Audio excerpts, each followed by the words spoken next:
बाकी सभी पार्टियों ने अपना घोषणा पत्र प्रस्तुत किया है। एकमात्र भारतीय जनता पार्टी है जो संकल्प पत्र लेकर आई है, घोषणा पत्र लेकर नहीं। इसलिए आज हम हमारे सामने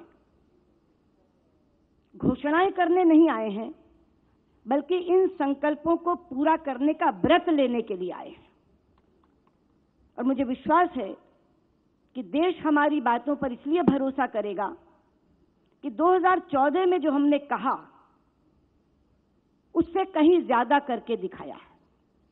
अभी अमित जी ने कुछ आंकड़े आपके सामने रखे जो 5 वर्षों के विकास को दर्शाते हैं, लेकिन मित्रों, विकास की गाथा इस सरकार की इतनी लंबी है कि अगर हम सब उसमें कुछ न कुछ जोड़ते जाएं तो भी वो पूरी नहीं हो सकती।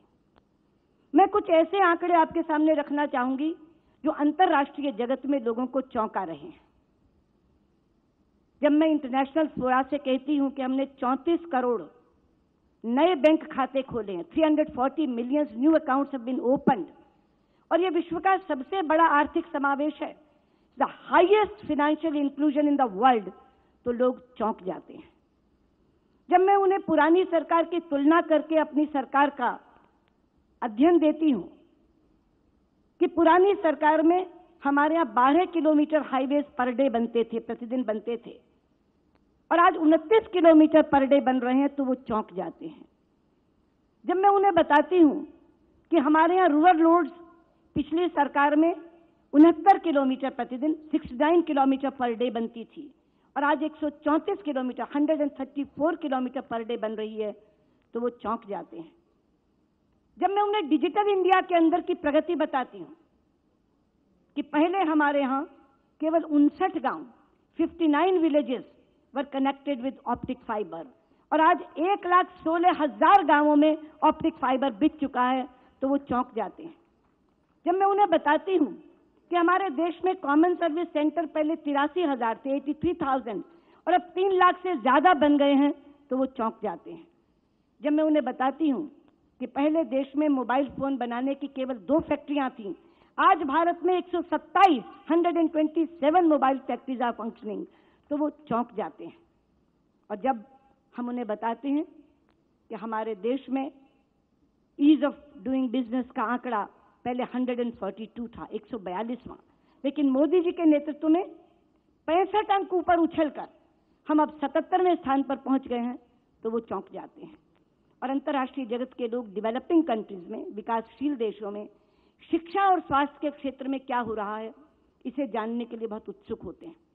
जब मैं उन्हें बताती हूं कि हमारे यहां मोदी जी के नेतृत्व में 14 नए एम्स, 118 मेडिकल कॉलेज, 5,000 जनौषधि केंद्र और 1.5 लाख वेलनेस सेंटर बन रहे हैं, तो वो चौंक जाते हैं।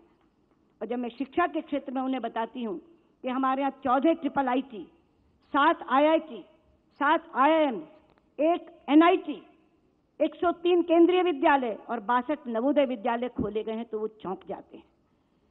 और इससे भी ज्यादा जो बात मैं अंतर्राष्ट्रीय स्तर पर बताना चाहती हूं कि भारत का प्रभुत्व और भारत की प्रतिष्ठा मोदी जी के नेतृत्व में जितनी बढ़ी है, उससे पहले कभी नहीं बढ़ी थी। और मैं इसका उदाहरण देना चाहती हूं। पिछले 5 वर्षों में हमारे प्रधानमंत्री जी को 5 बड़े पुरस्कारों से नवाजा गया है। सऊदी अरब ने अपने यहां का हाईएस्ट सिविल ऑर्डर प्रधानमंत्री को दिया। पैलेस्टीन ने अपने यहां का सबसे प्रतिष्ठित, सबसे बड़ा सिविल ऑर्डर प्रधानमंत्री जी को दिया। अभी 3 दिन पहले आपने देखा यूनाइटेड अरब एमिरेट्स ने अपने यहां का हाईएस्ट सिविल ऑर्डर प्रधानमंत्री जी को दिया। साउथ कोरिया ने अपने यहां का प्रतिष्ठित सोल पीस प्राइज से प्रधानमंत्री जी को नवाजा, और संयुक्त राष्ट्र की एक संस्था ने जलवायु परिवर्तन में अभूतपूर्व काम करने के लिए प्रधानमंत्री जी को चैंपियंस ऑफ अर्थ के अवार्ड से नवाजा।